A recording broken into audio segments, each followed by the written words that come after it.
नमस्कार दोस्तों, आप लोग देख पा रहे होंगे कि आज का जो कंटेंट रहेगा वो है इसरो एंड डीआरडीओ के बीच में अंतर। ये एक बहुत ही इंपॉर्टेंट कंटेंट है। इसमें अक्सर क्वेश्चन पेपर में पूछे जाते हैं कि इसरो और डीआरडीओ क्या है। तो चलिए हम आपको बताते हैं कि इसरो और डीआरडीओ में क्या अंतर है। सबसे पहले आप लोग की कन्फ्यूजन दूर करने के लिए कंटेंट लेकर आए हैं। आप लोग ध्यान से सुनिएगा, सुन लेंगे तो सही में सच में आप जो है इसको तैयार कर लोगे। तो सबसे पहले तो इसरो के बारे में हम आपको बताते हैं। इसरो का जो फुल फॉर्म है उसका नाम है Indian Space Research Organisation. Hindi में इसे कहते हैं भारतीय अंतरिक्ष अनुसंधान संगठन। ये क्यों बना, किसके लिए बना, इसके पीछे की सबसे पुरानी गणित अगर हम कहें तो इसमें जो जिम्मेदार व्यक्ति थे वो जवाहरलाल जी नेहरू थे। यानी हमारे भारत के जो प्रथम प्रधानमंत्री थे वो इसके लिए जिम्मेदार थे। लेकिन इसकी स्थापना उनके सामने नहीं हो पाई क्योंकि उनकी जो मृत्यु हुई थी वो 1964 में हो गई थी। लेकिन इसकी स्थापना जो है वो 15 अगस्त 1969 में हो पाई। इसके जो संस्थापक हैं उनका नाम है डॉक्टर विक्रम साराभाई। संस्थापक मतलब जो इसकी शुरुआत करने वाले जो व्यक्ति हैं उनका नाम है डॉक्टर विक्रम साराभाई। देखिएगा, जो इसरो का मुख्यालय है, इंडियन स्पेस रिसर्च ऑर्गेनाइजेशन का जो मुख्यालय है वो बेंगलुरु में है। बेंगलुरु मतलब कर्नाटक में। और ये किसके लिए काम करता है तो यहाँ पर लिखा है डिपार्टमेंट ऑफ स्पेस के लिए जो है ये काम करता है। तो इसके बाद हम आगे की बात बताते हैं कि इसरो का उद्देश्य क्या है, इसकी गठन या स्थापना इसकी क्यों की गई थी। तो हमने यहाँ पे डिटेल से लिखा हुआ है कि इसरो का जो काम है वो अंतरिक्ष तकनीकी विकास, यानी अंतरिक्ष के लिए जो काम करने वाला संगठन है तो उसके जो तकनीकी विकास है वो इसरो करता है। उपग्रहों का निर्माण करता है और प्रक्षेपण करता है, मतलब उनको अंतरिक्ष पे भेजता है। उसके बाद इसका काम संचार, मौसम, नेविगेशन, रक्षा, शिक्षा में अंतरिक्ष की जो उपयोगिता है, मतलब जो सैटेलाइट के लिए जो काम करता है वो इसका जो मुख्य उद्देश्य है। और उसके अलावा भी इसका जो है वैज्ञानिक अनुसंधान करने का काम इसरो करता है।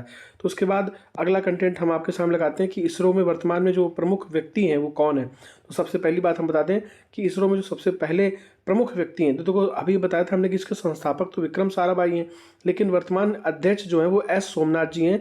और वो कब बने थे, 2024 में बने थे। तो इसलिए आप लोग इस बात को बहुत ध्यान से समझना कि इसरो के जो वर्तमान अध्यक्ष हैं उनका नाम है एस सोमनाथ। और उनसे पहले जो थे वो थे के शिवान। ये भी आप लोग याद रखिएगा, 2024 के पहले जो थे उनका नाम था के शिवान और जो वर्तमान में उनका नाम है एस सोमनाथ, याद रखिएगा। उसके बाद हम इसरो के जो प्रमुख केंद्र हैं, यानी इसरो संबंधित जो केंद्र है उनकी अगर मैं बात करूं तो सबसे पहले विक्रम साराभाई स्पेस सेंटर, जिसको आप VSSC बोलते हो, ये तिरुवनंतपुरम में है। याद रखिएगा, अगर विक्रम साराभाई स्पेस सेंटर पूछे तो आप कहाँ बताओगे, तिरुवनंतपुरम में। अगर सतीश धवन स्पेस सेंटर यानी SDSC पूछे तो ये श्रीहरिकोटा है। यहाँ से क्या होते हैं, रॉकेट लॉन्च होते हैं। इसलिए बेटा ये देखो, तिरुवनंतपुरम में क्या है, श्रीहरिकोटा में क्या है, इन दोनों में डिफरेंट आप लोग यहाँ पे देख सकते हो डिफरेंस, और आप उसी हिसाब से याद रख सकते हो। उसके बाद इसमें जो है UR राव सैटेलाइट सेंटर, जिसको आप URSC बोलते हो, यहाँ पर उपग्रह निर्माण होता है। और लिक्विड प्रोपल्शन सिस्टम सेंटर यानी LPSC, इसके बारे में भी आप लोग थोड़ा सा जान लीजिएगा कि ये क्या है। उसके बाद इसरो के हम प्रमुख मिशनों की अगर बात करें कि इसरो ने अब तक कौन कौन से प्रमुख मिशन जो है वो अपने फॉलोअप किए हैं, तो उसमें से सबसे पहला आता है चंद्र मिशन। चंद्र मिशन के तहत हम लोग चंद्रयान-1, चंद्रयान-2, चंद्रयान-3, इन तीनों के बारे में जानते हैं या जानना चाहते हैं। तो चंद्रयान फर्स्ट की अगर हम बात करें तो ये चंद्रमा पर इसने पानी की खोज की। चंद्रयान-2 के बारे में कुछ बहुत डिटेल पता नहीं है अभी, और चंद्रयान-3 के बारे में भी अभी रिपोर्ट आनी बाकी है। तो भारत चंद्रमा के दक्षिणी ध्रुव पर उतरने वाला सबसे पहला देश बन गया है। जैसे मान लीजिए ये चंद्रमा है और चंद्रमा के उत्तर में अमेरिका, चीन, सारे लोग जो है काम कर चुके हैं, लेकिन हम जहाँ जो है उतरे हैं वो कहाँ पर उतरे हैं, दक्षिणी ध्रुव पर। तो चंद्रमा के दक्षिणी ध्रुव पर उतरने वाला भारत का कौन सा पहला, विश्व का पहला देश कौन सा बन गया है, इंडिया बन गया है। चलिए इसके बाद हम लोग आगे की तरफ बात करते हैं। अगला कंटेंट लेकर आते हैं कि मंगल मिशन क्या है, जो कि इसरो के द्वारा किए गए थे मंगल मिशन, उसमें क्या है। तो सबसे पहली बात हम आपको बता दें कि मंगल मिशन में जो है मार्स ऑर्बिटर मिशन हमने जो है लागू किया था। भारत पहला देश है जो कि पहली कोशिश में मंगल में पहुंचा।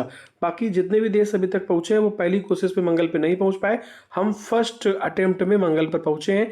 ये हमारे लिए उपलब्धिता है। उसके बाद अगर पूछे कि सूर्य की जानकारी के लिए हमने जो मिशन तैयार किया उसका नाम है आदित्य L11। देखिए मंगल मिशन, मंगल के लिए जो भेजा था हमने उसका नाम था मार्स ऑर्बिटर मिशन, और जो सूर्य की जानकारी के लिए भेजा था उसका नाम था आदित्य L1। तो याद रखिएगा ये बहुत ही इंपॉर्टेंट है। और ये सभी मिशन जो है वो काहे के हैं, इसरो के हैं। इसरो मतलब इंडियन स्पेस रिसर्च ऑर्गेनाइजेशन। उसके बाद हम लोग जो बात कर रहे थे थंबनेल के माध्यम से कि आज हम लोग DRDO के बारे में पढ़ेंगे, तो DRDO में हम लोग पढ़ने जा रहे हैं कि DRDO क्या है। DRDO का फुल फॉर्म है Defence Research and Development Organisation. Hindi में इसको क्या बोलते हैं, रक्षा अनुसंधान एवं विकास संगठन। ध्यान से समझिएगा, डीआरडीओ का पूरा नाम मैंने क्या बताया? डीआरडीओ का नाम बताया डिफेंस रिसर्च डेवलपमेंट ऑर्गेनाइजेशन, और हमने इसके बारे में बताया कि इसको हिंदी में क्या बोलते हैं?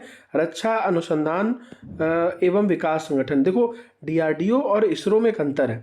डीआरडीओ किसके लिए काम करता है? ये सेना के लिए काम करता है। सेना के लिए हथियार तैयार करता है, सेना के लिए हेलीकॉप्टर तैयार करता है, सेना के लिए पैराशूट तैयार करता है, सेना के लिए वर्दी तैयार करता है, सेना के लिए और भी जितने, जैसे लाइफ जैकेट हो गई, बुलेट प्रूफ जैकेट हो गई, उसके बाद जितनी भी सेना के लिए जो स्पेशल जैसे मिसाइल्स हो गई, ये सारी चीज़ें जो तैयार करने का काम करता है वो डीआरडीओ करता है। यह भारत की सैन्य तकनीकी को विकसित करने वाली एक बहुत बड़ी संस्था है। तो देखो, डीआरडीओ और इसरो दोनों अलग हैं। डीआरडीओ सेना के लिए काम करता है, इसरो अंतरिक्ष के लिए काम करता है। अब हम बात करते हैं डीआरडीओ की स्थापना के बारे में। डीआरडीओ की स्थापना के बारे में बात करें तो इसकी जो स्थापना हुई थी वो 1958 में हुई थी। डीआरडीओ का मुख्यालय कहाँ पर है? नई दिल्ली में है। ये रक्षा मंत्रालय के लिए काम करता है। तो ये बात आपके लिए इंपॉर्टेंट है, इसको समझ लीजिएगा। अच्छा, डीआरडीओ का उद्देश्य क्या है? उद्देश्य जान लो जरा। डीआरडीओ का अगर हम उद्देश्य की बात करें तो भारतीय सेना के लिए आधुनिक हथियार बनाना, जो कि मैंने बताया था अभी आपको, मिसाइल बनाना, रडार बनाना, टैंक बनाना, फाइटर टेक्नोलॉजी विकसित करना, ये इसके काम है। विदेशी निर्भरता कम करना, मतलब हमें विदेशों से कोई चीज़ खरीदनी ना पड़े, इसके लिए भी डीआरडीओ काम करता है। उसके बाद स्वदेशी रक्षा प्रणाली जो है बनाना, मतलब अपने देश में स्वनिर्मित काम करना, ये भी डीआरडीओ का प्रमुख काम है। उसके बाद हम बात करते हैं आगे की। आगे डीआरडीओ के जो प्रमुख व्यक्ति हैं उनके बारे में अगर हम बात करें तो डीआरडीओ के जो वर्तमान अध्यक्ष हैं उनका नाम है समीर वी कामत। यह याद रखना, पेपर में आएगा कि डीआरडीओ के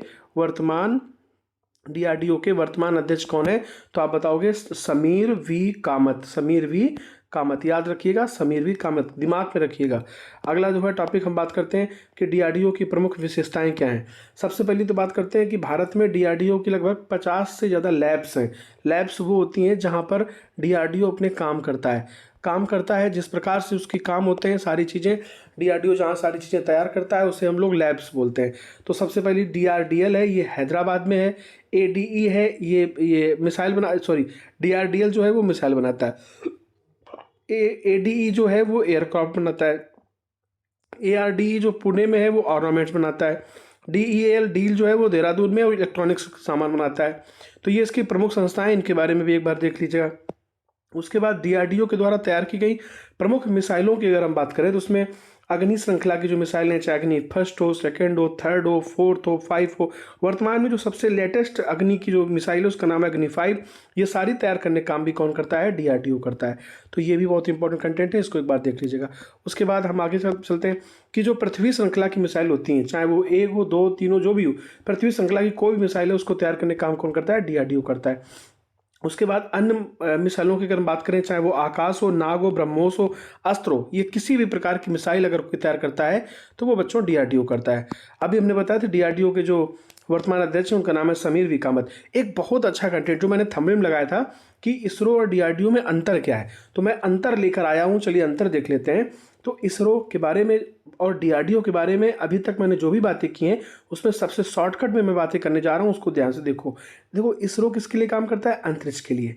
इसरो क्या बनाता है? उपग्रह। इसका मुख्यालय कहाँ पर है? बेंगलुरु में। लेकिन डीआरडीओ किसके लिए काम करता है? रक्षा तकनीकी के लिए। डीआरडीओ के लिए जो काम करता है वो क्या करता है, क्या बनाता है?